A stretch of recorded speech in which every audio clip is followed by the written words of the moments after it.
Anton Chexov. Semiz va og'riq. Hikoya. Nikolayev temir yo'lining vokzalida ikki oshna uchrashib qoldi. Biri semiz, biri og'riq. Semiz hozirgina vokzalda ovqat yegan, yog'liq labi pishgan olchaday yaltirab turibdi. Undan xeres vinosi va flirt oranji degan atirning hidi kelar edi. Og'riq esa vagondan hozirgina tushgan va chemodan, tugun, kartonlar ko'tarib olgan edi. Undan vetchina va qahva hidi kelardi.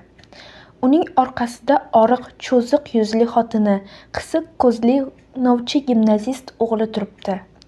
Porfiriy, dedi semiz oriqni ko'rib. Senmisan bo'talog'im? Necha yoz, necha qishlar o'tib ketdi. Dedi oriq hayron bo'lib qolib. Misha, birodarim, qadrdonim, xo'p, eson-omon bormisan? Oshnalar qayta 3 marta og'iz burun o'pishgandan keyin ko'zlariga yosh olib tikilishdi. Ikkovi ham o'zida yo'q xursand bo'lib dovdirab qoldi. Azizim, dedi oriq, og'iz burun o'pishgandan keyin.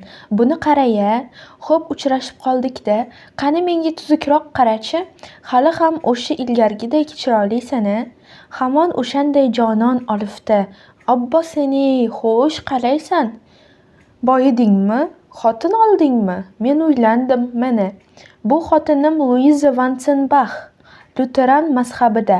Bu esa o'g'lim Nathanael, 3-klassda o'qiydi. Nathanael bu kishi mening qadrdon do'stim. Gimnaziyada birga o'qiganmiz. Nathanael biroz o'ylab turib shapkasini boshidan oldi. Gimnaziyada birga o'qiganmiz, dedi oriq davom etib. Esingda bormi, seni nima deb kalaka qilishardi? Hukumat kitobini papiros bilan kuydirganing uchun seni Gerostrat deb kalaka qilishar edi. Men chaqimchi bo'lganim uchun Efialt deb kalaka qilishardi. Ha, bolalik edik. Tortinma, Nafanya, yaqinroq kel. Bu mening xotinim Vansenbach, o'zi Luteran. Nathanael biroz o'ylab turib o'zini otasining orqasiga oldi. Xo'sh, ishlar qalay do'stim, dedi semiz do'stiga nazar tashlab. Biron joyda xizmat qilasanmi? Kattaroq amalga mindingmi? Xizmat qilaman do'stim, 2 yildan beri kollejga assessorman. Stanislav oldim. Maoshning mazasi yo'q. Sadqai sir kuya, xotinim muzika darsi beradi. Men uyda yog'ochdan portsigar qilib sotaman. Juda g'alati portsigarlar yasayman. Bittasi 1 so'm. Ulgurji oladigan odamga arzonroq qilib beraman. Sababi tirikchilikda departamentda xizmat qilar edim. Shu mahkama bo'yicha bu yoqqa ishlar mudiri bo'lib keldim. Shu yerda xizmat qilaman. Xo'sh, senchi? Statskiy sovetnik bo'lgandirsan deyman-a? Yo'q, azizim, yuqoriroqdan kelaver, dedi semiz. Men tayniy sovetnik bo'lib qoldim. 2 yulduzim bor. Birdaniga oriqning rangi oqarib ketdi. Toshday qotib qoldi, lekin sal o'tmay yuzi tarvayib, kuydirgan kalladay irjaydi. Xuddi yuz ko'zidan uchqunlar yog'ilayotganga o'xshar edi. O'zi ko'nishdi, bukchaydi. Chamadoni, tuguni va kartonlari ham burishib qolganday bo'ldi. Xotinining cho'ziq yuzi ham cho'zildi. Nathanael g'oz turib mundirning hamma tugmalarini soldi.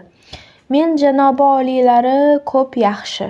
Bolaligingdan beri do'st bo'lib yurgan kishing shunday martabaga erishsa. Hi.